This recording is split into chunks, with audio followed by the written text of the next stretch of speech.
C'est un comeback, un retour en commission, 9 ans après celle sur le SAMU social qui l'avait fait tomber. Aujourd'hui, autre dossier sensible, le métro 3. Yvan Mayer travaille pour le bureau d'études, pointé pour un éventuel conflit d'intérêts. On demande à un cabinet d'études de faire une étude sur est-ce qu'il faut faire un métro 3. On les paye 750 000 € pour faire cette étude. Et s'ils disent oui, il faut faire un métro 3, alors ils ont des contrats derrière. Les contrats derrière, c'est un montant de 41 millions d'euros. Le montant dont on parle, 41 millions, alors conflit d'intérêts ou pas, voici la réponse de l'ancien bourgmestre.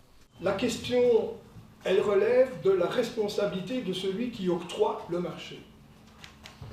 Doit-il continuer, poursuivre ou pas? Poursuivre dans ces conditions-là ou imposer d'autres conditions? Ça, c'est la responsabilité de l'autorité. La responsabilité de l'autorité, une réponse qui convainc peu les députés.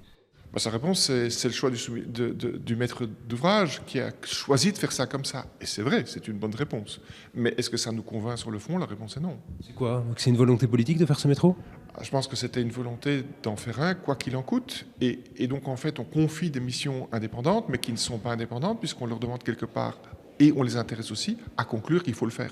Et puis, autre question pour le bureau d'études, le coût du tunnel par kilomètre. Il a été totalement sous-évalué. On est parti sur plus ou moins 100 millions. Et c'est vrai qu'on termine probablement à 450 millions avant d'avoir terminé les travaux. Donc probablement que ce sera demain encore plus élevé que ça. Yvan Mayer refuse de parler de fiasco, même s'il reconnaît un projet laborieux. En tout cas, il n'a pas souhaité répondre à nos questions. Aujourd'hui, le constat des députés n'a pas beaucoup évolué. Depuis le début, on se posait la question de savoir est-ce que finalement nous ne sommes pas beaucoup et trop dépendants des bureaux d'études dans ce type de gros projet. Mon questionnement aujourd'hui est toujours le même. Le métro 3 verra-t-il le jour? Selon le bureau d'études, des solutions restent sur la table pour sa mise en œuvre, complète ou partielle.